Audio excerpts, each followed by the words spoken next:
que entre 50 y 70 mil personas aceptaron el mensaje adventista. Este puede parecer no un número grande para nosotros hoy en día, entre 50 y 70 mil personas. Pero cuando usted se pone a pensar que solamente había 20 millones en toda la nación, estamos hablando prácticamente 1 de cada 100 personas llegó a ser adventista en esa época. 1 de cada 100. Y los demás, aunque no aceptaron el mensaje, habían escuchado del pronto regreso del Señor Jesús. Es más, ya hablamos de esa gran señal que Dios permitió que sucediera, que fue la caída de las estrellas en 1833, que fue lo que prendió la mecha para el estudio de las profecías, y fue lo que le dio gran auge al movimiento adventista, a la predicación de Guillermo Miller y los demás pastores. Miles de almas se convirtieron, las iglesias estaban llenas, la gente venía a escuchar el estudio de la profecía y todas las denominaciones fueron tocadas y sacudidas por este mensaje. Cuando las iglesias tradicionales principales, que en esa época eran los presbiterianos, los metodistas y los bautistas, eran las 3 iglesias principales junto con la episcopal, y había otra que se llamaba la Conexión Cristiana, que unía 3 cuerpos religiosos. Había 5 iglesias principales en aquella época en los Estados Unidos. Cuando éstas abiertamente se expresaron en contra del mensaje de la pronta venida del Señor Jesús y rechazaron este mensaje diciendo que todavía faltaba mucho tiempo para su venida, que primero tenía que haber un milenio de paz aquí en la tierra, que el milenio tenía que venir antes de la venida del Señor Jesús, y después de 1000 años entonces iba a venir el Señor Jesús aquí a la tierra. Al rechazar el mensaje del pronto regreso del Señor Jesús, los que seguían predicando y creyendo en este mensaje comenzaron a ser separados de sus iglesias, los echaban, no los dejaban usar los púlpitos, no los dejaban hablar, no los dejaban participar. Si alguno de ellos tenía un cargo en la iglesia, los pastores que aceptaron este mensaje y lo predicaban, les quitaron sus credenciales, los echaron de sus iglesias. Los miembros que creían y palpitaba su corazón con el pronto regreso del Señor Jesús, les quitaron sus cargos y los borraron de las iglesias. Los hermanos estaban muy tristes. Eso pasó en el último año, justo antes de que llegara la fecha de 1844 señalada por la profecía. Pero luego los hermanos entendieron que estaban proclamando el mensaje del primer ángel: temed a Dios y dadle gloria, porque ha llegado la hora de su juicio. Pero el mensaje del segundo ángel decía: ha caído Babilonia. Y ellos entendieron que esa expresión se aplicaba no solo al gran sistema religioso conocido como el catolicismo, que había caído hacía muchos años atrás al aceptar las doctrinas y prácticas de Babilonia, al aceptar las enseñanzas de la antigua Babilonia, al tener imágenes, al quitar la ley de Dios, al cambiar los mandamientos de Dios. Había caído muchos años antes, cuando el gobierno se metió, la política se metió en la iglesia. Había sido la caída de la antigua Babilonia cristiana, que era la iglesia católica. Pero ahora los creyentes adventistas entendieron que ese mensaje se aplicaba a las iglesias protestantes, a las iglesias a las cuales ellos pertenecían. Por haber rechazado el mensaje del pronto regreso de Jesús, habían caído y ahora estaban persiguiendo a los que lo creían. Fue muy difícil tener que separarse de esas iglesias que amaban, pero 7, 8 meses antes de que llegara la fecha, el Señor les reveló claramente que ese mensaje también había que darlo. Salid de Babilonia, pueblo mío. Si ustedes quieren estar preparados para la venida del Señor y quieren ser parte de ese pueblo que le va a dar la bienvenida en gloria, necesitan salir de estas iglesias caídas en los cuales se pisotea la ley de Dios, en los cuales se burla de aquellos que predican el mensaje adventista. Fue muy doloroso. Entre esas familias que fueron expulsadas de la iglesia metodista, se encontró la familia Harmon. El hermano Harmon era diácono por muchos años de la iglesia metodista. Y en la iglesia metodista, el diácono es la posición después del ministro. Es quien predica cuando no está el ministro presente. Es una posición muy importante. El hermano Harmon era diácono de una de las iglesias metodistas más grandes en la ciudad de Portland, Maine. Tuve el privilegio de visitar esa iglesia hace algunos años atrás. Y miramos el libro del registro de la iglesia, muy antiguo. Es una iglesia, yo siempre me imaginaba que la iglesia donde la hermana White había asistido de niña, porque ella nació en un pequeño poblado rural que se llama Topham, Maine, en el estado de Maine, cerca de Canadá, al norte de Nueva York, muy al norte, pasando Massachusetts, Connecticut, Vermont, y entonces viene el último estado allá en el rincón al norte, en la costa atlántica, es el estado de Maine. Ella nació en un lugar muy hermoso, en una finca. Fui a visitar la casa donde ella nació hace años atrás, todavía estaba en pie, aunque muy vieja, ya deshabitada, la casa donde nació Elena de White. Está sobre una colina. Usted va subiendo la colina en medio de un bosque, y de pronto, cuando llega a la cima de la colina, ve todo un valle precioso abajo.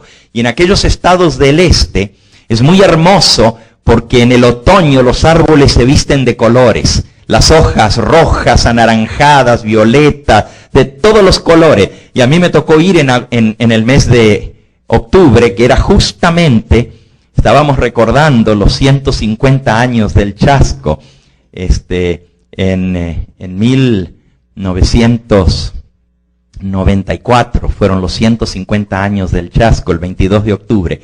Y fuimos a visitar ese lugar donde había nacido donde nació Elena de White. Un lugar precioso, una finca tan hermosa en medio de frutales, en medio de árboles.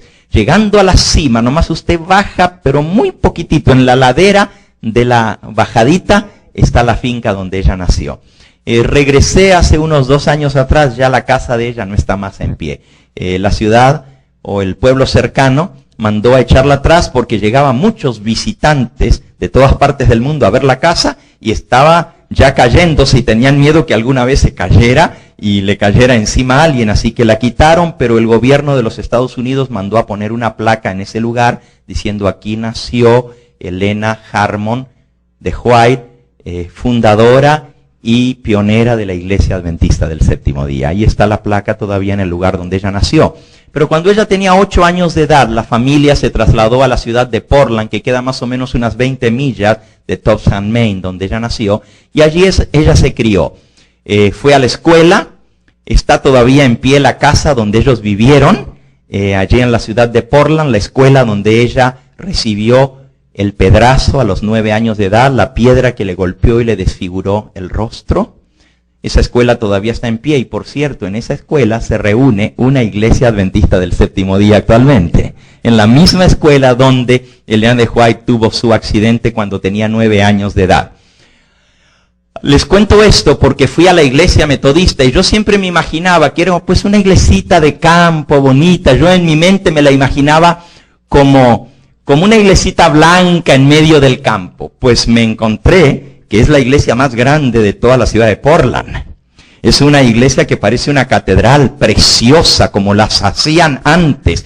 Es una iglesia con una torre gigantesca, está frente al City Hall de la ciudad de Portland, la iglesia principal de todo el pueblo, una iglesia gigantesca. En esa época, esa iglesia tenía 3,800 miembros, imagínense, para aquella época, una iglesia grandísima. Cuando usted entra, la iglesia es preciosa, todas las bancas trabajadas en madera, cada banca recamada en madera. Luego tiene un balcón que le da la vuelta completa, a este lado en la parte de atrás y al otro lado. La iglesia toda llena de balcón y solo en el balcón le entran 1,500 personas. Y todo es de madera trabajado, algo precioso.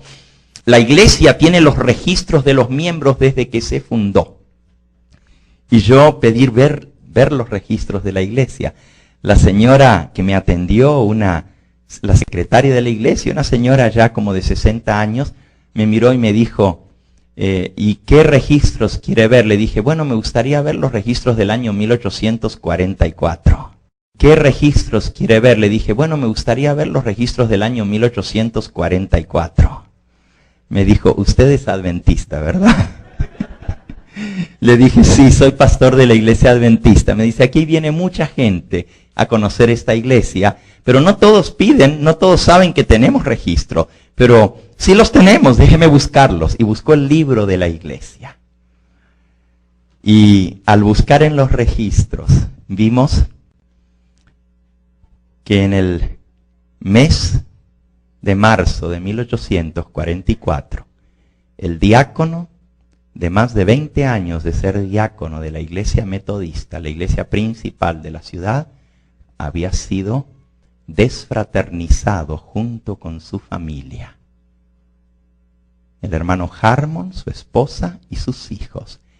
Y cuando miré en la línea donde dice por qué lo borraron de la iglesia, a ver qué pecado había cometido, decía por adherirse a las enseñanzas del pronto regreso de Jesús. Esa fue la razón por la cual los borraron de la iglesia metodista. Imagínense el dolor de esos hermanos. Todavía no existía una iglesia adventista a dónde ir, porque la iglesia adventista iba a venir muchos años más tarde, en 1860 se iba a fundar la iglesia y se iba a registrar como iglesia reconocida por el gobierno en 1863. Todavía faltaban más de 20 años para que eso sucediera, 20 años más. Cuando eran echados de sus iglesias, ¿dónde iban? No los dejaban reunirse en su iglesia, hasta ponían encargados en la puerta, que si eran de los adventistas no los dejaran entrar. Qué tristeza, pero los hermanos entendieron que era parte de lo que tenían que sufrir por Cristo. Pero les llenaba su corazón el gozo de saber que pronto el Señor Jesús vendría a buscar a su pueblo. Esperaban, predicaban, no les importaba que no los dejaban, iban y visitaban casa por casa a la gente y les enseñaban la palabra de Dios. Miles y miles de personas llegaban a escuchar los sermones de los pastores adventistas. Guillermo Miller era uno de los más conocidos, pero había muchos otros, Joshua Himes, y muchos otros que predicaban. Usaban los diagramas del libro de Daniel capítulo 7, Daniel capítulo 8, las bestias, el cuerno pequeño, los 2300 días. Todos esos diagramas los usaban en aquella época. Cuando los echaron de las iglesias ya no se podían reunir en las iglesias. Antes el pastor Guillermo Miller era invitado a las principales iglesias a predicar. Pero ya cuando los comenzaron a expulsar de las iglesias porque declararon que esta era una doctrina herética, entonces le cerraron las iglesias. Y los adventistas se idearon algo, y era tener reuniones al aire libre. Pero cuando venía la época de lluvia y no podían predicar al aire libre, dijeron, bueno, si los circos levantan sus carpas, también nosotros levantamos carpas. Así que así fue como comenzó. No fue planeado de esa manera, pero los adventistas comenzaron a utilizar carpas y le llamaban a esas reuniones camp meetings, reuniones de campamento, porque eran al aire libre bajo carpas. Pero resulta que las carpas más grandes que se fabricaban para circos en esa época les entraban entre 2,000 y 3,000 personas. Pero cuando venía alguno de los predicadores adventistas a cualquier ciudad o pueblo, el pueblo entero quería ir a escuchar la predicación. Y las carpas no alcanzaban, tenían servicios todo el día, desde la mañana hasta la noche, y se llenaban. Los trenes tenían que poner, porque siempre ponían las carpas en el campo, fuera de la ciudad. Los trenes tenían que poner corridos especiales. Si antes iba un tren al día al pueblito afuera y regresaba por la tarde, ahora ponían trenes que fueran cada 15, 20 minutos, y los trenes llegaban llenos de gente de la ciudad para que querían escuchar el mensaje adventista. Las carpas se llenaban. Entonces los adventistas mandaron a hacer carpas más grandes y llegaron a hacer una carpa tan gigantesca que le entraban 15,000 personas debajo de la carpa. Y tenían que hacer más de un servicio para predicar las verdades que nosotros amamos hoy en día. El mensaje de los 3 ángeles. Y sacudía cuando el pastor adventista decía, ha caído Babilonia. Las iglesias han rechazado el mensaje del pronto regreso del Señor Jesús. Si ustedes quieren salvarse, tienen que salir de Babilonia. Ese mensaje sacudía. La gente de las iglesias tenían que tomar la decisión. Si voy a servirle al Señor Jesús, me tengo que apartar de esas iglesias caídas que han apostatado. No era fácil. Era un mensaje que cortaba, un mensaje que dividía. Pero hermanos, llegó la fecha. Todo lo que se había hecho por salvar a las almas, se había hecho. Y ese día, el 22 de octubre, todos los adventistas en todas partes decidieron que iban a hacer ayuno y oración esperando la venida del Señor Jesús. Ellos no sabían como nosotros que el día comenzaba a la puesta del sol y terminaba a la puesta del sol. Esas verdades aparecieron más tarde, las aprendieron de la palabra de Dios. Así que comenzaron a esperar a la medianoche, desde la medianoche del 21 de octubre. Y decían, ¿vendrá a la medianoche? ¿Vendrá al amanecer? ¿Vendrá por la mañana? ¿Vendrá por la tarde? Y allí en esa época fue que comenzaron a cantar ese canto que decía, venga el Señor de mañana, venga en el mediodía, venga el Señor en la noche, prepara tu corazón. Y esa gente tan fervorosa, la mayoría había vendido todo lo que tenían. Habían vendido sus casas, habían vendido sus fincas. ¿Para qué queremos casas y fincas? Todo el dinero lo dieron para la predicación de la obra del Señor. Pero el día fue transcurriendo. Ellos se reunieron en grupitos de hermanos para orar, para esperar al Señor. En la finca le llamaban Father Miller, el papá Miller, porque era el mayor de los pastores. La mayoría de los pastores eran jóvenes. El más viejo era Guillermo Miller, que por cierto murió tan solo 4 años después del Chaco. En 1848 murió Guillermo Miller. Pero muchos se reunieron allá con él para esperar la venida del Señor. Y en la parte de atrás de la finca en Nueva York de Guillermo Miller, había una roca grande que se ve todo el valle desde allí. Y desde la salida del sol, el pastor Miller mandaba a alguno, vayan y vean, a ver si ven una nubecita en el horizonte, si es la venida del Señor Jesús. Y volvían y decían, no hay nada, no hay nada.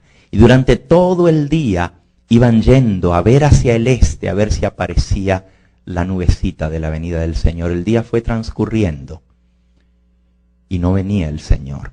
Sus enemigos se burlaban. Decían, como Guillermo Miller había predicado, que los redimidos iban a ascender al cielo con un ropaje blanco, porque a la venida del Señor seríamos transformados y el Señor nos daría un manto de luz. Entonces los enemigos decían, ¿ya se pusieron el manto blanco para esperar la venida del Señor? Y salían hasta en los periódicos de toda la nación caricaturas de los adventistas y los pintaban subidos arriba de una roca mirando al cielo vestidos de blanco. Cuando pasó el día y Cristo no vino, las burlas eran peores. Les decían, suban santos, suban. Los adventistas, miles y miles de ellos, lloraron amargamente, no entendían lo que había pasado. ¿Por qué es que no vino el Señor Jesús? Amaban la venida del Señor. Había sido dulce en su boca la predicación de que ya iban a venir, ya iban a ver a Cristo cara a cara. Anhelaban ver a su Salvador, habían hecho todos los arreglos necesarios, habían arreglado todos sus problemas. Los que tenían deudas se encargaron de pagar las deudas, no querían tener ninguna deuda pendiente. Algunos decían, bueno, pero si ya viene el Señor, ¿para qué pagar las deudas? Pero otros decían, no, porque el Señor en su palabra dice, no debáis nada a nadie. Así que aún hermanos adventistas les daban el dinero de regalo a otros al vender sus propiedades y decían, hermano, cancele sus deudas para que el Señor no lo encuentre con ninguna deuda. vendían sus propiedades y ponían el dinero para predicar. Vendían sus propiedades y ponían el dinero para predicar, para publicar. Se mandaron publicaciones por todas partes de la tierra. Cajas y cajas de publicaciones con el mensaje del primer ángel y luego con el mensaje del segundo ángel. Algo que le dio mucho auge al mensaje fue lo que se conoce como el movimiento del séptimo mes. Cuando en marzo de 1844, no se sabía la fecha exacta de la venida del Señor, pero la profecía daba el año. Pero estudiando el santuario descubrieron que la fiesta del día de expiación era en el séptimo mes. Y el pastor Samuel Snow estaba en la ciudad de Exeter, estado de Nueva York, una carpa gigantesca. En el mes de marzo, fines de marzo y principios de abril, hacía un calor ya bastante, estaba haciendo bastante calor. Era las 12 del mediodía y la carpa le estaba cayendo todo el sol. Había un predicador que estaba repasando las profecías que ya habían estudiado tantas veces. Y de pronto a lo lejos vieron una polvareda de un caballo que se acercaba. El jinete llegó, ató su caballo a uno de los postes de la carpa y se sentó. Y el que estaba predicando siguió predicando las mismas profecías que ya habían repasado tantas veces. El pastor Snow le dijo a otro pastor que estaba a su lado, ¿no tienen pan fresco que hablar? Y le dijo él, bueno, la venida del Señor. Sí, pero eso ya lo sabemos. Hay nueva luz que el Señor ha revelado. Y le dijo el pastor, ¿y usted tiene esa nueva luz? Sí, tiene que ver con las fiestas del santuario, la purificación del santuario. Y le dijo, hermano, pues si usted tiene esa nueva luz, levántese y vela. El pastor pasó al frente y le dieron la plataforma a la 1 de la tarde, la hora de más calor, cuando la gente estaba media soñolienta.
A deshacerse todo lo que tenía y entregarlo para la obra del Señor.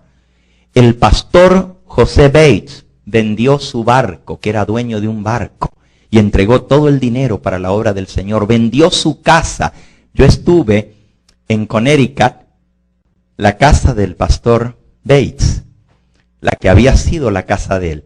Cuando llegamos allí, estábamos viendo la casa y sacando fotos.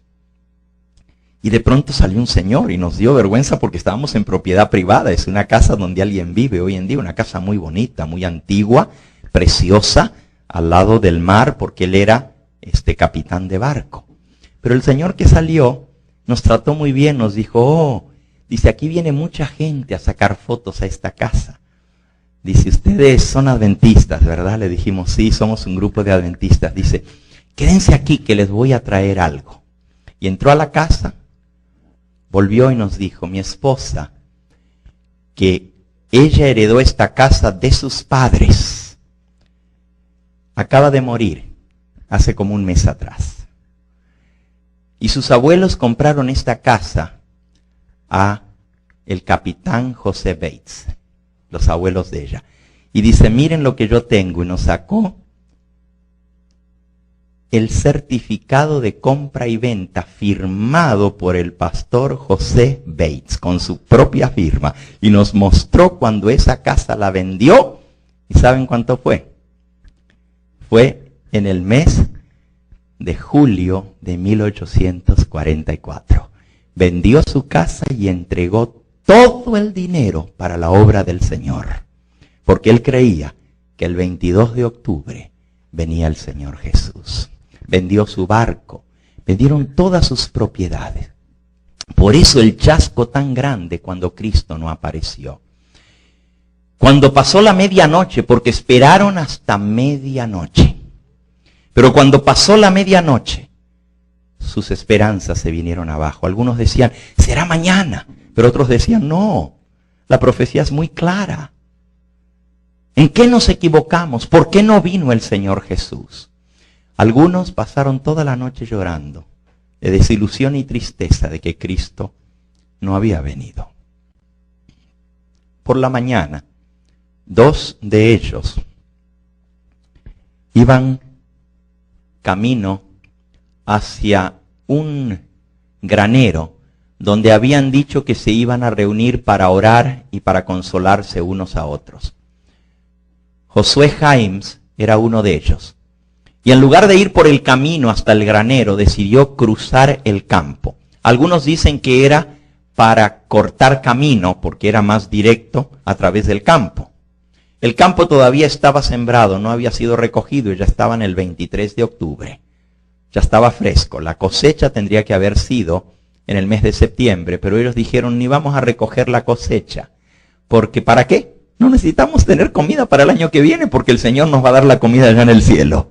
Ni siquiera habían recogido la comida, no habían recogido la cosecha. Era un campo de maíz. Otros dicen que atravesó por el campo para evitar las miradas de los burlones, porque si iba por el camino la gente le iba a gritar, sube, santo, sube. Lo cierto es que en medio del elotal iba con otro compañero, y de pronto el compañero que siguió en medio del campo de elote se dio cuenta que estaba solo, se volvió a ver y no encontró a Josué. Lo llamó, le gritó, pero no le contestaba. Volvió por donde habían venido, pero como estaba el elote grande, aunque ya estaba seco, pero había mucho elote, no lo encontró tan fácil. Finalmente lo halló de rodillas. Estaba orando en medio del elotal y cuando se levantó le dijo, ya sé lo que pasó, ya sé por qué Cristo no vino como lo esperábamos. Salió corriendo hacia el lugar donde estaban reunidos en el granero. Yo fui a visitar una réplica de ese granero. El granero ese ya se cayó hace muchos años atrás, pero la iglesia adventista compró un pedazo de ese campo de lotes y reconstruyó el granero exactamente como una foto que había de aquella época. Usted lo ve y parece un granero de esa época. Y allá adentro, cuando usted entra, tiene dónde guardar el grano, dónde guardar el heno para los animales. Un barn, ¿no? Un barn es más que granero, es como un establo, ¿no?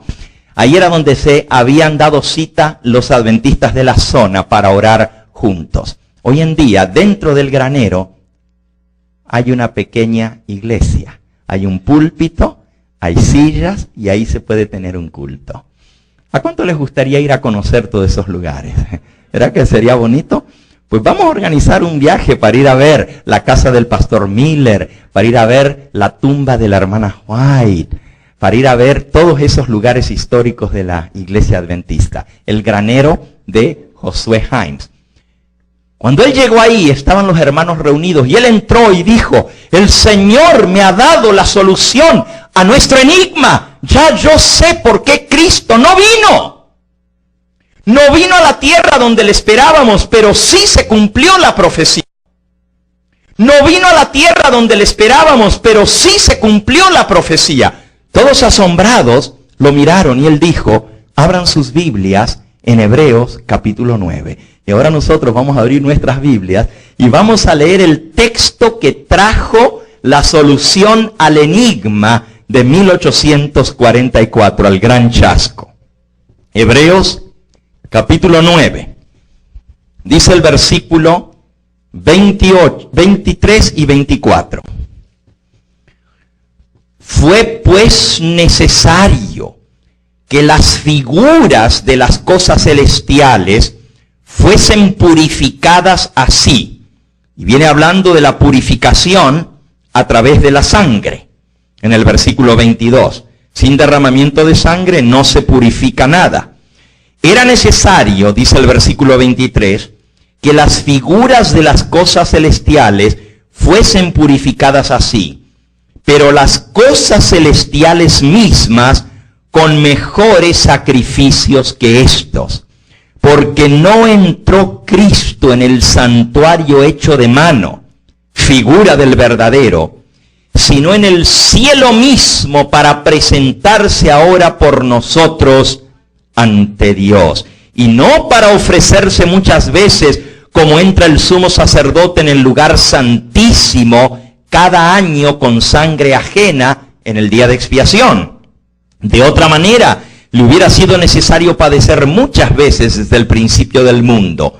Pero ahora, en la consumación de los siglos, se presentó de una vez para siempre por el sacrificio de sí mismo para quitar de en medio el pecado, de la manera que está establecido para los hombres que mueran una sola vez y después de esto el juicio. Así también Cristo fue ofrecido una sola vez para llevar los pecados de muchos y aparecerá por segunda vez sin relación con el pecado para salvar a los que le esperan. Dijo Josué Himes, Cristo no vino a la tierra porque como el sumo sacerdote el día de expiación iba a venir a libertar a su pueblo, no del pecado, sino del yugo de los romanos. Ellos esperaban que el Mesías tomara su trono y reinara aquí en la tierra. Pero cuando lo mataron, ¿se acuerdan de los discípulos que iban a Emaús? Iban llorando, tristes. Cuando las mujeres dijeron que había resucitado, ni lo creyeron. Dijeron, unas mujeres vieron una visión de ángeles y dicen que está vivo, pero no lo creían. Y cuando Jesús se les apareció en medio de ellos, y comenzando por Moisés, ¿se acuerdan que estudiamos esto? Y por todos los profetas, le mostró a través del santuario que esto era necesario que fuera así. Sus ojos fueron abiertos. Pero dice que Jesús les dijo, ¿por qué has sido tardos de corazón y duros para creer todo lo que los profetas dijeron de mí? Ellos lloraban. Ese sábado que Jesús descansaba en la tumba, descanso del plan de redención, como estaba predicho en la profecía, ellos pasaron el sábado más triste de toda su vida. Si ustedes leen en San Lucas, en el capítulo 24, van a leer de ese chasco, porque fue un chasco muy grande. Ellos pensaban que iba a pasar una cosa y no pasó lo que ellos pensaban. Sin embargo, la profecía no se equivocó, la profecía se cumplió. Los que no la habían entendido bien eran ellos. San Lucas capítulo 24, versículo 17, Jesús les dijo, no lo reconocían todavía, iba con ellos en el camino. Jesús les dijo, ¿qué pláticas son estas que tenéis vosotros mientras camináis?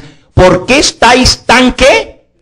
Tristes, igual que estaban los adventistas el 23 de octubre, el día después del chasco. De igual manera, el día después de la muerte de Cristo, estaban tristes, apesadumbrados, no había gozo en su corazón. Podrían haber estado esperando, anhelando, porque Él les dijo, al tercer día voy a resucitar, pero nadie lo esperaba.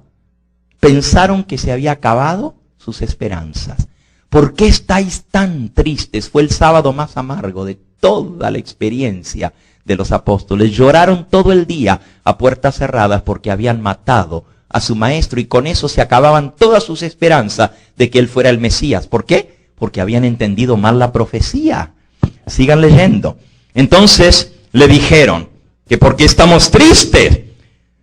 ¿Eres tú el único forastero? Versículo 18. ¿Eres tú el único forastero en Jerusalén que no has sabido las cosas que en ellas han acontecido en estos días? Entonces él les dijo, ¿qué cosas? Y ellos le dijeron, de Jesús Nazareno, que fue varón profeta, poderoso en obra y en palabra delante de Dios y de todo el pueblo, y cómo le entregaron los principales sacerdotes y nuestros gobernantes a sentencia de muerte, y lo crucificaron. Pero nosotros esperábamos que Él era el que había de redimir a Israel. Fíjense, ellos esperaban que Él era el que iba a redimir a Israel y lo mataron. ¡Qué chasco! Y no sabían que justo con su muerte había redimido a Israel. Eso era lo que ellos esperaban, pero no lo entendían. No lo entendían. Y ahora dice, hoy es el tercer día que todo esto ha acontecido. Aunque nos han asombrado unas mujeres de entre nosotros que antes del día fueron al sepulcro y como no hallaron su cuerpo, vinieron diciendo que también habían visto visión de ángeles quienes les dijeron que él vive. Fíjense cómo lo cuentan. Unas mujeres contaron, no lo creían. Y una visión de ángeles le dijeron que está vivo. Y fueron algunos de los nuestros al sepulcro y hallaron así, el cuerpo no estaba, a él no lo vieron. Y él les dijo, oh insensatos y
reconocían.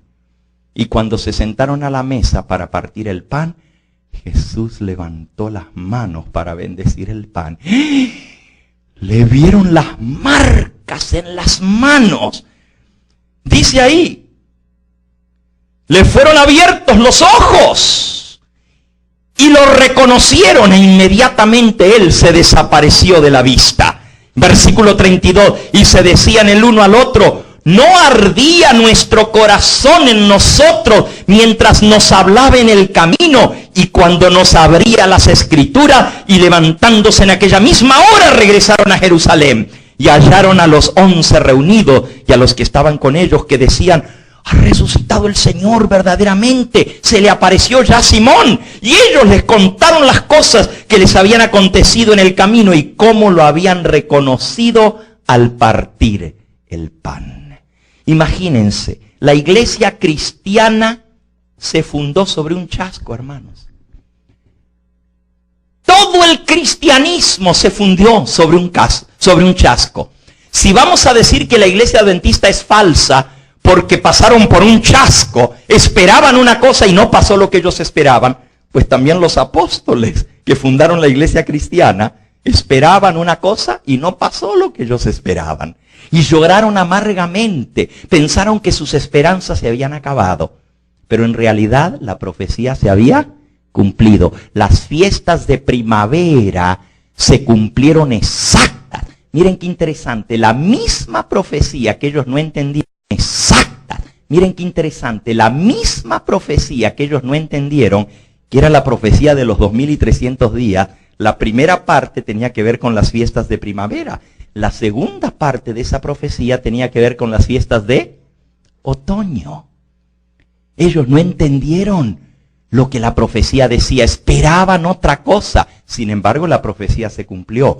De igual manera, en 1844, los que proclamaron eso no entendieron, esperaban otra cosa. Después, al día siguiente que pasó, fue cuando entendieron que la profecía en verdad se había cumplido. Y eso trajo gozo y alegría a su corazón. Y luego descubrieron que hasta eso estaba profetizado, hermanos. Si van al libro de Apocalipsis, al capítulo 10, Apocalipsis capítulo 10, van a encontrar que el movimiento adventista estaba profetizado. Había un librito que estaba cerrado, el libro de Daniel, que había sido sellado hasta el tiempo del fin, por eso no le entendían. Versículo 1. Vi descender del cielo a otro ángel fuerte, envuelto en una nube con el arco iris sobre su cabeza, y su rostro era como el sol y sus pies como columnas de fuego.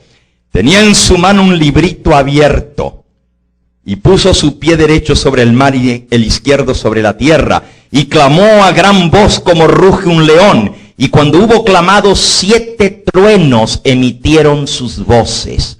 Cuando los 7 truenos hubieron emitido sus voces, yo iba a escribir, pero oí una voz del cielo que me decía: sella las cosas que los 7 truenos han dicho y no las escribas. Y el ángel que vi en pie sobre el mar y sobre la tierra levantó su mano al cielo y juró por el que vive por los siglos de los siglos, que creó el cielo y las cosas que hay en él, y la tierra y las cosas que están en ella, y el mar y las cosas que están en él, que el tiempo no sería más, sino que en los días de la voz del séptimo ángel, cuando él comience a tocar la trompeta, el misterio de Dios será consumado, como él lo anunció a sus siervos los profetas.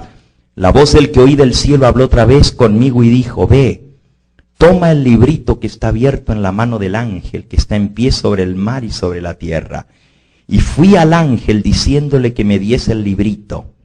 Y me dijo: toma y cómelo. Te amargará el vientre, aunque será dulce en tu boca como la miel. Entonces tomé el librito de la mano del ángel y lo comí. Ese librito era el libro de Daniel. Se le llama librito porque son solo 12 capítulos. Es un libro pequeño. Comparado a los otros profetas, es un librito. ¿Se acuerdan que ese libro, Dios le dijo a Daniel: sella el libro, cierra las palabras de este libro hasta el tiempo del fin? Pero ahora Juan vio el librito abierto y dijo: ve, come come el librito. Comer el librito significa estudiarlo, asimilarlo. Y yo comí el librito, dice, y el librito, cuando lo comí, era dulce como la miel. La esperanza de que Cristo viniera en 1844 con el estudio del libro de Daniel endulzó su boca. Era como un regalo de Dios, era algo como la miel. Anhelaban la venida del Señor Jesús, pero después que lo hube comido, ¿qué pasó? Amargó mi vientre, dice, amargó mi vientre como la hiel. Y me dijo, es necesario que profetices otra vez sobre muchos pueblos, naciones, lenguas y reyes. Así que la profecía no se había acabado al comer el librito. El chasco estaba profetizado. Iban a pasar por este chasco. Iba a ser dulce la esperanza de que Cristo iba a venir en sus días. Pero después iba a ser amargo como la hiel. Pero el ángel dijo, necesitas profetizar otra vez a pueblos, muchedumbre, naciones y lengua. La profecía no se había acabado. Todavía había una obra que hacer. Y vamos ahora a concentrarnos en qué consistía esa obra que tenía que ser hecha para que Cristo pudiese venir a la tierra. Dice la mensajera del Señor, la venida de Cristo no era la tierra como ellos lo esperaban, sino al santuario celestial, al lugar santísimo. El pueblo no lo esperaba allí, esperaba, estoy leyendo Conflicto de los Siglos, página 477. El pueblo no lo esperaba allí, esperaba que vendría a la tierra en llama de fuego para dar el pago a los que no conocieron a Dios ni obedecen el Evangelio. Pero el Señor no vino a la tierra, sino a su templo, como estaba profetizado por el profeta Malaquías. Malaquías capítulo 3 y versículo 1. Repentinamente vendrá a su templo el Señor, a quien vosotros buscáis, es decir, el ángel del pacto en quien os deleitáis. He aquí que vendrá a su templo, dice Jehová de los ejércitos. El pueblo no estaba preparado para ir al encuentro de su Señor. Todavía le quedaba una obra de preparación que cumplir. Debía serle comunicada una luz que dirigiría su espíritu hacia el templo de Dios en el cielo. Y mientras siguiera allí por la fe a su sumo sacerdote en el desempeño de su ministerio en el lugar santísimo, se le revelarían nuevos deberes. Había de darse a la iglesia otro mensaje de aviso e instrucción. Había que profetizar otra vez. ¿Cuál era esa obra? ¿Por qué el pueblo de Dios no estaba listo? Oh, porque en ese juicio se iba a determinar el destino de cada uno. Y cuando Cristo terminara ese juicio, dice la Escritura que él iba a decir, el que es justo siga siendo justo. El que es santo, santifíquese todavía. Pero el que es inmundo seguirá siendo inmundo. Y el que es sucio, seguirá siendo sucio. El caso de cada uno se iba a determinar en ese juicio. Pero el pueblo de Dios todavía no entendía todo. Todavía estaban transgrediendo uno de esos mandamientos de la santa ley de Dios. Y cuando Él viene a buscar a su iglesia es pura, santa, sin mancha, sin mácula. Por eso el vestido del sumo sacerdote es blanco, el día de expiación de arriba abajo. Representa al pueblo, la pureza del pueblo de Dios. Y el pueblo de Dios todavía tenía manchas sobre su vestido. Todavía no estaban guardando todos los mandamientos. Dice aquí en la página 478. Los que vivan en la tierra cuando cese la intercesión de Cristo en el santuario celestial, cuando termine el juicio investigador, deberán estar en pie en la presencia del Dios Santo sin mediador. Sus vestiduras deberán estar sin mácula, sus caracteres purificados de todo pecado por la sangre de la aspersión. Cuando Él viene, Él es fuego consumidor. Y si alguno tiene pecado en su vida, va a ser quemado. Todo aquel que esté en pie en la venida del Señor, por eso pregunta el profeta Malaquías, ¿quién podrá soportar el día de su venida? porque es como fuego purificador. Cuando Él venga va a quemar todo lo que es suciedad, lo que es hojarasca, lo que es escoria. Y si hay pecado en nuestra vida, nos va a quemar a nosotros. Por eso tenemos que estar libres de todo pecado. Y mire cómo termina la cita. Y esto es bien importante. Si te olvidas de todo lo que hemos visto hasta ahora, pero te acuerdas de esto, te vas a acordar del corazón del sermón. Mira cómo termina. Mientras se prosigue el juicio investigador en el cielo, mientras que los pecados de los creyentes arrepentidos son quitados del santuario, mientras que Cristo está realizando la obra de la purificación del pecado de los registros del cielo, debe llevarse a cabo una obra especial de purificación, de liberación del pecado entre el pueblo de Dios aquí en la tierra. Esta obra está presentada con mayor claridad en los mensajes del capítulo 14 de Apocalipsis. ¿Apocalipsis qué? El mensaje de los 3 ángeles. Cuando esta obra haya quedado consumada, entonces los discípulos de Cristo estarán listos para su venida. Así que hay una obra, mientras Cristo quita los pecados en el cielo, nosotros tenemos que cooperar con Él, quitando los pecados de nuestra vida. ¿Se acuerdan que el sábado pasado vimos que así como hay un santuario, nuestra vida, ¿se acuerdan que el sábado pasado vimos que así como hay un santuario en el cielo que tiene que ser purificado, también hay un santuario que somos ¿quiénes? Nosotros. Ahora solamente les voy a dar este ejemplo. El pecador confesaba sus pecados sobre el animalito. El sacerdote recogía la sangre y la llevaba al santuario. El pecado se transfería del pecador al cordero y del cordero al santuario. Pero en el día del juicio, en el día de expiación, se limpiaba el santuario de todo pecado y se lo quitaba del santuario. Pero solo los pecados que habían sido transferidos al santuario podían ser limpiados. Si todavía el pueblo tenía pecado sobre ellos, no eran quitados del santuario porque no estaban allí. Ahora miren esto. Yo no tengo que ofrecer un animalito porque ya Cristo murió por mí. Pero cuando yo peco, tengo que ir y transferir mis pecados de mí. ¿Se los paso a quién? A Cristo el Cordero. Y Cristo entonces presenta su sangre, su sacrificio ante el Padre en el santuario. Y los pecados que hemos confesado y los hemos transferido quedan en el registro del santuario. Cuando se abre el libro con nuestro nombre, se mira el registro, como en el día de expiación. Y si todos nuestros pecados están transferidos al santuario, el Señor Jesús dice, borrados, sáquenlos del registro, esta persona queda sellada para salvación. Pero si hay todavía pecado en nuestra vida, ¿cómo lo puede quitar? Si yo hoy le confieso el pecado al Señor, lo saco de mi vida y se lo paso a Él. Ya estoy libre. Pero si mañana vuelvo y hago lo mismo, tengo que volver a arrepentirme y mandarlo al santuario, al pecado otra vez. Lo quito de mí.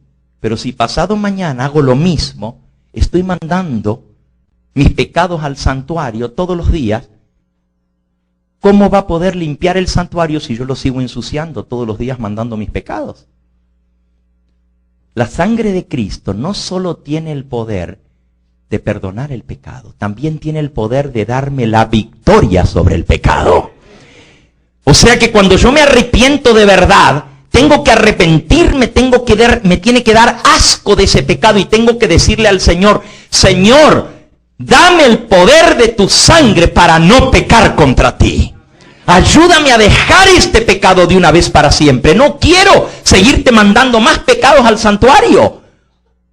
Porque dice que después de que yo sea juzgado, el que es justo seguirá siendo justo y el que es impuro seguirá siendo impuro. Entonces, ¿cómo Cristo va a terminar de limpiar el santuario si todos los días su pueblo le sigue mandando pecados allá? Por eso necesitamos victoria sobre el pecado. Y dice aquí la misma cita. los que vivan en la tierra cuando cese la intercesión de Cristo en el santuario celestial, deberán estar en pie en la presencia del Dios Santo sin mediador. Ya no va a haber quien interceda por nosotros. Sus vestiduras deberán estar sin mácula, sus caracteres purificados de todo pecado por la sangre de la aspersión. Por la gracia de Dios y sus propios y diligentes esfuerzos, necesitan llegar a ser vencedores de todo pecado en la lucha contra el mal. ¡Wow! ¿Llegar a vencer todo pecado? ¿Y eso se puede? Hay algunos que dicen que vamos a seguir pecando todos los días hasta el día que nos muramos. O vamos a seguir pecando hasta el día en que Cristo aparezca en las nubes del cielo. Pero déjenme decirles, cuando Cristo diga, hecho es, y se acabó la obra de expiación en el santuario, el que es santo va a seguir siendo santo, y el que es inmundo va a seguir siendo. El que está pecando va a seguir pecando hasta el día que Cristo venga, y el pecado lo carga sobre él, porque ya no hay mediador.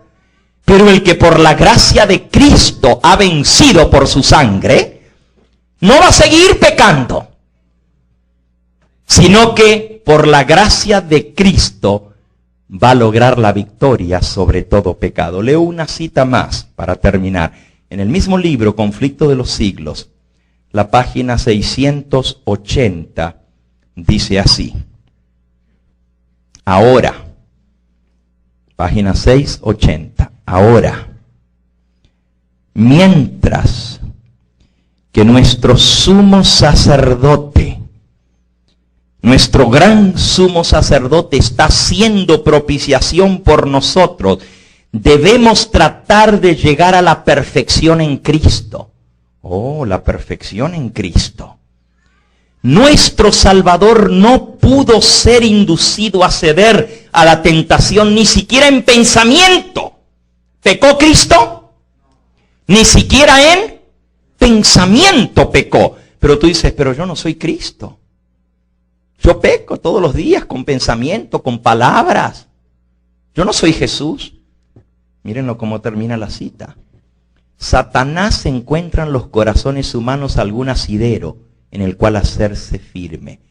Es tal vez algún deseo pecaminoso que se acaricia, por medio del cual la tentación se fortalece. Es quizás algún defecto de carácter que no hemos querido vencer. Pero Cristo declaró al hablar de sí mismo, viene el príncipe de este mundo y no encuentra nada en mí. Satanás no pudo encontrar nada en el Hijo de Dios que le permitiese ganar la victoria. Cristo guardó los mandamientos de su Padre perfectamente y no hubo en él ni un solo pecado que Satanás le pudiera sacar ventaja.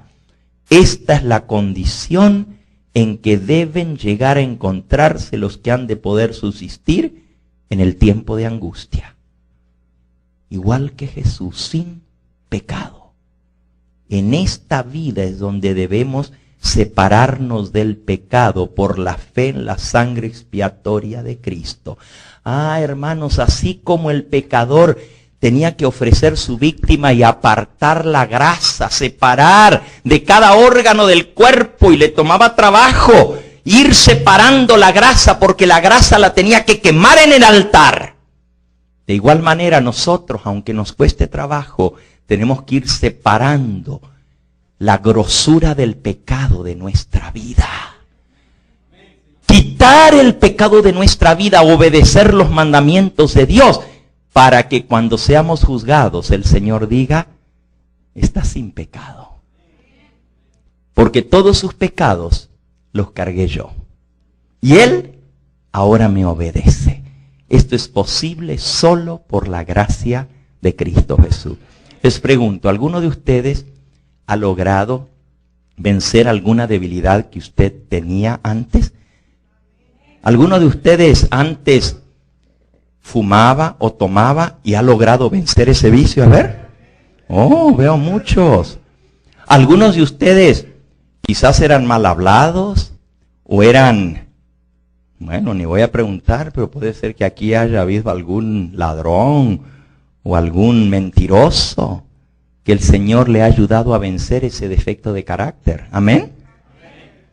Hasta podría preguntar, quizás aquí hay alguno que era adúltero, promiscuo, que seguía por los pecados de la carne y le gustaba el pecado sexual, pero por la gracia de Cristo Jesús ha logrado vencer eso, ¿sí o no?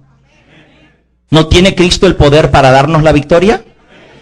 Bueno, pues si Él te pudo dar la victoria sobre el cigarrillo, o sobre el alcohol, o sobre el adulterio, sobre la fornicación, si te pudo dar la victoria sobre la mentira o sobre el robo, ¿qué no te puede dar Cristo la victoria sobre todo defecto de carácter? El mismo poder que te libertó del vicio te puede libertar del orgullo. El mismo poder que te libertó de la mentira te puede librar del chisme, que es también mentira. El mismo poder que te hizo una nueva criatura en Cristo te puede dar la victoria sobre tu mal genio, para que puedas ser cincelado para llegar a ser una piedra preciosa para Cristo. Y Él nos pone en situaciones difíciles para probar nuestro carácter. Nos atacan y el Señor ve cómo reaccionamos. ¿Para qué nos pone allí? Una vez una hermana me dice, pastor, yo le pido tanto al Señor que ya no quiero enojarme. Y cuanto más le pido, más tanto al Señor que ya no quiero enojarme. Y cuanto más le pido, más. Esto está mal. Seamos humildes. Reconozcamos que a veces el Señor utiliza a las personas que están cerca de nosotros primero para probarnos. Porque ahí es donde se prueba nuestro carácter. Y segundo, para ayudarnos en nuestro camino a la santidad. El Espíritu Santo señala nuestros pecados, nuestras debilidades. No seamos reacios. Cuando el Señor nos muestra que esto que estamos haciendo no está bien, no digamos, pero el hijo del pastor lo hace. No digamos, pero los demás jóvenes de la iglesia lo hacen. Si el Espíritu Santo te está mostrando eso a ti, obedece tú al Señor, olvídate de lo que los demás están haciendo, porque el Espíritu Santo está trabajando contigo, quizás con el otro está trabajando en otra área, le está moldeando por el otro lado, le está cortando, ya le va a tocar a él también, pero no te fijes en los demás porque cada piedra es distinta, cada carácter es distinto. Ojalá ustedes pudieran estudiar el tema de los 12 caracteres de las 12 tribus. ¿Cuántos de los que están aquí han escuchado esos cassettes del pastor Gambetta? Bueno, unos poquitos veo. Ojalá pudieran escuchar esos temas, ya sea los de los 12 hijos de Jacob o los de los 12 apóstoles del Cordero, que son similares, son los distintos caracteres. ¿Y cómo podemos lograr la victoria sobre nuestros defectos de carácter? Nuestro último versículo, Apocalipsis capítulo 12. Apocalipsis capítulo 12. Nos dice el versículo 10.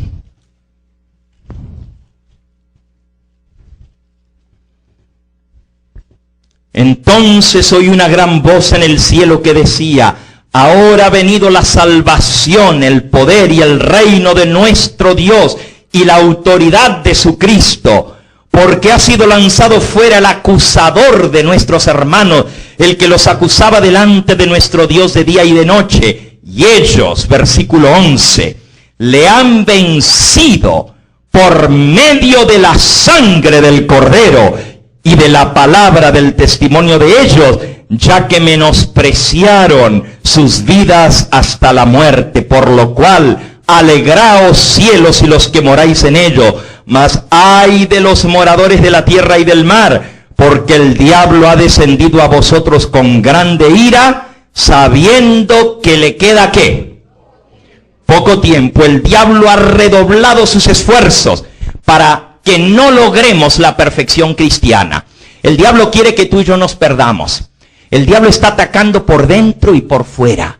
Está minando la iglesia adventista que tiene el mensaje del santuario. Hay muchos aún pastores adventistas que no predican el mensaje del santuario, que no enseñan al pueblo lo que está sucediendo en el cielo en esta hora, en la mediación final de Cristo en el lugar santísimo. Dios nos dio este mensaje precioso, que es el fundamento de nuestra fe, pero ya casi no se escucha. El diablo nos está minando por dentro, está rebajando las normas de la iglesia, está echando por el suelo los pilares de nuestra fe, está queriendo introducir el mundo en la iglesia y por otro lado nos ataca por fuera también. De todas las maneras, por tentaciones, está bombardeando el hogar para que no tengamos tiempo para hacer el culto. En la mayoría de los hogares adventistas, el culto en las casas es la santa televisión.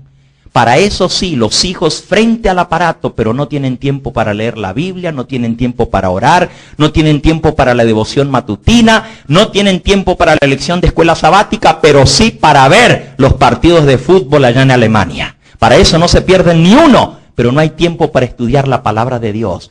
Entonces el diablo está bombardeando los hogares, quiere destruir la relación entre los esposos que no oran juntos, que no hacen su culto juntos. Se va abajo, se va a pique el matrimonio. Y Dios quiere salvar nuestros hogares. Dios no quiere que yo me salve y se pierda mi esposa. Dios no quiere que yo me salve y se pierdan mis hijos. ¿Ustedes creen que el cielo sería feliz si nuestros seres queridos no estuvieran ahí? ¿Qué harías tú si tu esposo y tus hijos no están? Sería triste, ¿verdad? Sería triste saber que tus hijos se quemen en el lago de fuego cuando se pudieron salvar. Por eso necesitamos orar por nuestros hogares. Necesitamos orar por nuestros seres queridos. Necesitamos orar por nuestros pastores, porque ellos sí cargan una responsabilidad más seria delante de Dios. Dice la Biblia que Él los ha puesto por atalayas del pueblo. Y si el pastor no da el mensaje que Dios le da, Dios le va a pedir cuenta. Y la sangre de los que se pierdan se la va a demandar de sus manos. Por eso tenemos que orar por nuestros pastores. Muchos de ellos ya han dejado de predicar el mensaje distintivo adventista, el mensaje de los 3 ángeles, el mensaje del santuario. Ya no se escucha en nuestras iglesias. Ahora es puro, Jesús te ama, Jesús te salva. Pero no se escuchan el mensaje adventista, que es lo que el rebaño necesita para esta hora. Si era importante predicarlo en aquella generación, ¿cuánto más ahora? Si el juicio estaba comenzando entonces, ahora está a punto de terminar. ¿Cuánto más urgencia tiene que tener este mensaje? Que ya Cristo está a punto de comenzar el juicio de los vivos. Hay una generación que tiene que estar en pie cuando Cristo venga y tiene que estar sin mancha, sin mácula. Tenemos que lograr la victoria sobre el pecado. Que el Señor Jesús nos ayude. Hijitos míos, decía nuestra lectura bíblica. Estas cosas os he escrito para que no pequéis. Pero si alguno pecare, abogado tenemos para con el Padre, a Jesucristo el justo. Él es la propiciación por nuestros pecados, y no solamente por los nuestros, sino también por los de todo el mundo. Si alguno dice, yo le conozco, y no guarda sus mandamientos, el tal es mentiroso, y la verdad no está en él. Mas el que guarda su palabra, en este verdaderamente el amor de Dios se ha manifestado, y por esto sabemos que estamos en él. El que dice que está en él debe andar como él anduvo. Hermanos, no alcanza con decir yo conozco a Cristo. ¿Cuándo conociste a Cristo? ¿Cuándo conociste el mensaje adventista? En tal fecha. Y algunos dicen, bueno, la Biblia dice, cree en el Señor Jesucristo y serás salvo. Pero también Cristo dijo, el que persevere hasta el fin, ese será salvo. No solamente hay que creer, hay que perseverar en la fe que una vez fue dada a los santos. Que el Señor nos ayude a defender este mensaje adventista. Tenemos un mensaje que dar al mundo entero. La gente no sabe que se está celebrando el juicio en el cielo y que muy pronto el Señor Jesús va a terminar para siempre el juicio en el cielo, y que muy pronto el Señor Jesús va a terminar para siempre la obra intercesora y ya no va a haber más sangre expiatoria cuando Él salga del santuario. El mundo tiene que saber este mensaje y a nosotros nos lo dio Dios. Pero la iglesia que Dios levantó para proclamar este mensaje ya no lo quiere enseñar. Ya no lo predica. Usted escucha muy poco sobre el juicio, sobre el santuario y sobre el mensaje de los 3 ángeles. Yo le doy gracias a Dios porque este trimestre de escuela sabática, la lección de escuela sabática, es sobre estos temas. Bendito sea el nombre del Señor. Yo creo que Dios ha dirigido a aquellos que nos dan la lección de escuela sabática a nivel mundial a que este sea el tema que se esté estudiando en esta hora, porque es vital que lo entendamos en su totalidad. Y necesitamos dedicarle tiempo al culto diario, matutino y vespertino, como el pueblo de Israel. ¿Quieres hacer un pacto conmigo en esta hora? Yo quiero ser un adventista fiel y leal a este mensaje. Yo quiero compartirlo con otros y yo quiero vivirlo. Quiero dejar que el mensaje haga impacto en mi vida. No tengo que enfriarme espiritualmente. No importa que la iglesia esté como esté. Yo necesito mantenerme firme, porque el que persevere hasta el fin, este será salvo. Tienes que apoyar esta proclamación del mensaje. Donde tú ves que alguien está proclamando este mensaje, anímalo. Dile, sigue adelante, mi hermano, que este es el mensaje que hay que predicar para esta hora. Y donde veas que alguno está fallando, redargúyelo. Ten el valor de decirle a tus dirigentes en tu iglesia, a tus pastores, a tus ancianos, hermano, necesitamos escuchar este mensaje. Por favor, pastor, predique de lo que Dios le ha dado a predicar para esta hora. No tenemos que quedarnos callados. Tenemos que hablar. Tenemos que alertar. Tenemos que despertar. Y si esto trae controversia, que venga la controversia.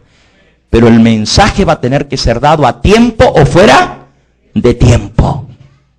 Porque Dios dio un mensaje a esta iglesia y tú y yo somos responsables de ese mensaje. La mensajera del Señor hasta dice que no debiéramos apoyar con nuestros diezmos a las que no predican el mensaje que se tiene que dar a esta hora. Eso dice ella. Si no se está predicando el mensaje que Dios nos ha dado, no debemos apoyar. Pero algunos dicen, no, yo doy los diezmos y allá que ellos hagan lo que quieran con el diezmo. Porque allá ellos van a tener que responder por su diezmo. Pero el Señor dice que nosotros no podemos apoyar a aquel que no está predicando el mensaje adventista para esta hora. Y parte de ese mensaje es enseñar también que nuestro cuerpo es templo del Espíritu Santo. Y que hay que hacer una reforma en nuestra vida. Algunos no pueden vencer los hábitos malignos, no pueden vencer el pecado que hay en su vida, porque no han aprendido la primera victoria, que es la victoria sobre el apetito. Y como le dan rienda suelta a su apetito, no tienen el poder moral, físico y espiritual para vencer otras cosas en su vida. La reforma pro salud tiene que ser enseñada también. Y el Señor dice por su mensajera que no tienen derecho a comer del diezmo aquellos que con su vida rechazan el mensaje de la reforma pro salud. Dice la mensajera del Señor que los pastores que siguen comiendo carne después de todo lo que el Señor nos ha dicho en su palabra, se descalifican para el ministerio y no debe apoyárseles con el diezmo. Eso lo dice ella. Pero esas cosas no se predican hoy en día. Hoy si uno dice eso, dicen está atacando a la iglesia, está atacando al ministerio. Solamente estoy repitiendo lo que el Señor ha revelado a su iglesia remanente. Y tú y yo somos responsables de estas cosas. ¿Por qué creen que el diablo atacó tanto este mensaje? ¿Por qué creen que hace tiempo que este mensaje está siendo atacado? Miren, este fin de semana iba a estar con nosotros el Dr. Archibald para predicar sobre la reforma pro salud y el mensaje de los 3 ángeles. Ahí tuvo un accidente. Tuvo que ser operado de la columna ayer, hoy. Y esta tarde él iba a estar hablando sobre esto. Pero el diablo no quiere que este mensaje sea dado. Que el Señor nos ayude a abrir los ojos a las estratagemas del diablo y que nos confirmemos en este mensaje. ¿Hay alguien que quiere en esta hora decir, pastor, yo quiero hacer un pacto con Dios, de serle fiel, de estudiar su palabra, de estudiar el espíritu de profecía y con la gracia de Cristo Jesús lograr la victoria para tener una diadema de gloria que diga santidad a Jehová? Porque esta tarde vamos a ver la fiesta final, la de las cabañas. Y saben ustedes que cuando vayamos al cielo todos vamos a tener una corona, una diadema que diga santidad a Jehová. Y el Señor nos va a hacer reyes y sacerdotes para que reinemos con Cristo para siempre. ¿Quieres unirte a mí en pedirle al Señor que haga esa obra en nuestra vida? ¿Quieres decirle de todo corazón, Señor, yo quiero mantenerme fiel y leal a ti? Yo quiero serte fiel porque dice que el que en lo poco es fiel, también en lo mucho es fiel. Pero si fallamos en las cosas pequeñas, cuando llegue la prueba grande también vamos a fallar. ¿Quieres pedirle al Señor fidelidad en esta hora? Entonces únete a mí. Si ese es tu deseo, ponte en pie en el lugar donde estás y dile: Señor, yo quiero serte fiel. Ayúdame a serte fiel en todo. A veces pensamos que si fallamos un poquito aquí y otro poquito allá no importa. Pero Dios dijo que las vestiduras deben estar sin mancha y sin mácula. Si tenía tan solo una rotura, la vestidura del sacerdote era indigna. Y si nuestro carácter tiene solo una rotura, solo una mancha, no podremos estar en pie delante de un Dios santo. Hay alguien en esta hora que quiere decir: pastor, yo sé que necesito hacer un pacto de salvación con Jesús a través del bautismo. ¿Hay alguien aquí que aún no ha sellado su vida con Jesús a través del bautismo? Yo no voy a hacer un llamado largo, pero quiero orar por aquellos que aún no han sido bautizados, uniéndose al pueblo del santuario, para que su nombre esté escrito en los registros del santuario celestial. Tú tienes que confesar que Cristo es tu Salvador, creer en su sangre y ser bautizado. ¿Hay alguien que aún no ha pasado por esa experiencia del bautismo? ¿Quieres levantar tu mano? Yo quiero orar por ti en esta hora. ¿Hay alguien aquí? Allí hay una joven que aún no ha sido bautizada. ¿Alguien más? ¿Quieres levantar tu mano allí donde estás? Si aún no has sido bautizado, quiero orar por ti en esta hora. Allá en la parte de atrás, ¿hay alguno? Allá sí, veo dos manos que se levantan. ¿Alguien más por aquí que aún no ha sido bautizado? Sí, allá atrás los veo, claro que sí. ¿Hay alguien que fue bautizado pero sabe que necesita comenzar de nuevo porque le falló al Señor y tiene el valor de decir: pastor, ore por mí? Yo soy esa ovejita que me aparté del camino, pero tengo que hacer un nuevo pacto con Cristo, comenzar una página en limpio en mi vida, porque le he fallado al Señor. ¿Tienes el valor de levantar tu mano? Amén. El Señor te bendiga, mi hermano. Amén. El Señor te bendiga. ¿Alguien más? El Señor te bendiga, joven, a ti y a ti. Bendito sea el nombre del Señor. Vamos a orar por todos nosotros, que el Señor nos ayude a mantenernos fieles. Y si le hemos fallado, que de hoy en adelante nos aferremos a Él y a su sangre para no seguir pecando contra Él. Vamos a postrarnos de rodillas para orar.